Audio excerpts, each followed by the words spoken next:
चुड़ैल की 3 मुंह वाली सोने की गाय। एक छोटे से गांव में ममता नाम की गरीब औरत अपने 10 साल के बेटे आयुष के साथ रहती थी। ममता बहुत ही गरीब थी और लोगों के घरों में जाकर झाड़ू पोछे का काम किया करती थी। इसी से वो अपने घर का गुजारा किया करती थी। एक दिन आयुष अपनी माँ ममता से कहता है, माँ, गांव के सभी बच्चे स्कूल जाते हैं, मेरा भी आप स्कूल में एडमिशन करा दो ना। ठीक है बेटा, इस बार जो मुझको काम के पैसे मिलेंगे उससे मैं तेरा स्कूल में दाखिला करवा दूंगी। अभी तुम घर का ध्यान रखना, मैं जरा जंगल से चूल्हा जलाने के लिए लकड़ियाँ ले आऊं। ऐसा बोलकर ममता जंगल से लकड़ियाँ लेने के लिए चली जाती है। उसी जंगल में एक चुड़ैल रहती थी। उस चुड़ैल के पास 3 मुंह वाली अपनी सोने की गाय थी। चुड़ैल अपनी गाय को नदी के पास पानी पिलाने के लिए लेकर आती है। चुड़ैल अपनी 3 मुंह वाली गाय से कहती है, दिन के समय इस नदी के पास कोई नहीं आता, इसीलिए मेरी प्यारी गाय तुम यहाँ से पानी पी लो, जब तक मैं पेड़ के नीचे आराम कर लेती हूँ। पेड़ के नीचे तो चुड़ैल सो जाती है। तभी ममता लकड़ियाँ ढूंढते ढूंढते जंगल में बहुत आगे आ चुकी होती है और उसकी नजर 3 मुंह वाली सोने की गाय पर पड़ती है। हाँ, अरे ये मैं क्या देख रही हूँ? ये तो 3 मुंह वाली सोने की गाय है। लगता है इनकी देखभाल करने के लिए यहाँ पर कोई नहीं है। क्यों ना मैं इस गाय को अपने साथ घर ले जाऊं। इस सोने की 3 मुंह वाली गाय से तो मेरी सारी गरीबी ही दूर हो जाएगी। ममता उस 3 मुंह वाली गाय को अपने साथ ले जाती है। उस गाय को देखकर आयुष अपनी माँ से बोलता है, अरे माँ, आप इतनी अनोखी 3 मुंह वाली सोने की गाय कहाँ से लेकर आए हो? अरे मैं ये गाय पालने के लिए नहीं लाई, ये गाय तो गांव के सेठ के पास बेच दूंगी और उन पैसों से तेरा स्कूल में दाखिला भी करवा दूंगी।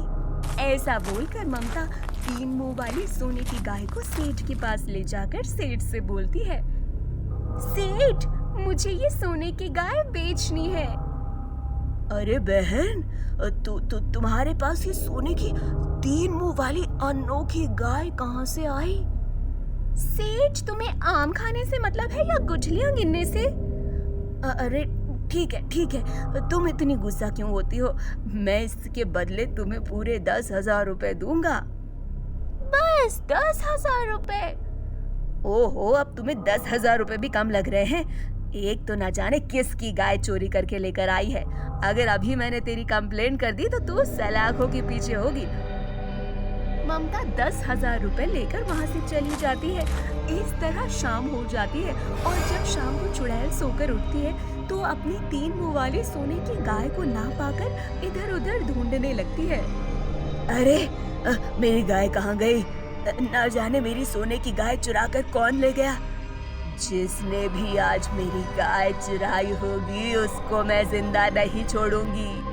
फिर चुड़ैल एक सुंदर सी लड़की का रूप धारण करके गांव में पहुंच जाती है। आयुष गांव में खेल रहा होता है। चुड़ैल आयुष से कहती है, बेटा, क्या तुमने 3 मुंह वाली सोने की गाय कहीं देखी है? हाँ, उस गाय को तो मेरी माँ ने गांव के सेठ के पास बेच दिया। आयुष की बात सुनकर ममता वहाँ आ जाती है। अच्छा, तो तू है वो चोरनी जिसने मेरी 3 मुंह वाली सोने की गाय चुराई है। फिर वो लड़की चुड़ैल के रूप में आती है और गुस्से से कहती है, तेरी इतनी हिम्मत कि तूने मेरी सोने की गाय चुराई, अब मैं तुझे नहीं छोड़ूंगी। चल चुपचाप से मेरी गाय वापस कर। ममता चुड़ैल को देखकर घबरा जाती है और माफी मांगने लगती है। मुझे माफ कर दो चुड़ैल जी, सोने की 3 मुंह वाली गाय को देखकर मेरे मन में लालच आ गया था। मैंने उस कमीने सेठ को वो गाय बेच दी और उसने भी मेरे साथ धोखा दिया। ममता चुड़ैल को 10,000 रुपए दिखाकर उसको सारी बात बताती है। चुड़ैल का गुस्सा शांत हो जाता है। चुड़ैल फिर से लड़की के रूप में आ जाती है और ममता के साथ सेठ के घर जाती है। सेठ, ये लो अपने 10,000 रुपए और मुझको मेरी गाय वापस करो। सेठ हंसते हुए बोलता है, तुझे तो तेरी गाय वापस नहीं मिलेगी। इतने में चुड़ैल अपने असली रूप में आ जाती है। चल चुपचाप से मेरी गाय वापस कर, वरना आज मैं तेरा वो हाल करूंगी जो तूने कभी सपने में भी नहीं सोचा होगा। तूने गरीब लोगों का फायदा उठाया है और ऊपर से मेरी गाय भी रख ली। सेठ बहुत डर जाता है और घबराते हुए माफी मांगने लगता है। चुड़ैल, मुझे माफ कर दो, मुझसे बहुत बड़ी गलती हो गई। तुम अपनी गाय वापस ले जाओ और मुझे ये पैसे भी नहीं चाहिए, लेकिन मुझे छोड़ दो। उसके बाद चुड़ैल सेठ को माफ कर देती है और ममता को ढेर सारे सोने और चांदी के सिक्के देती है, जिससे ममता की गरीबी भी दूर हो जाती है और आयुष का स्कूल में एडमिशन भी हो जाता है। उसके बाद चुड़ैल अपनी गाय को लेकर वापस चली जाती है। तो दोस्तों, ये थी हमारी आज की वीडियो। हमारी वीडियो आपको कैसी लगी हमें कमेंट करके जरूर अपना जवाब बताएं और ऐसे ही मजेदार कहानियों को देखने के लिए हमारे चैनल को सब्सक्राइब जरूर करें। और हाँ दोस्तों, हमारी अच्छी अच्छी कहानियों को अपने दोस्तों के साथ जरूर शेयर करें ताकि उन्हें भी ऐसी कहानियों को एंजॉय करने का मौका मिल सके।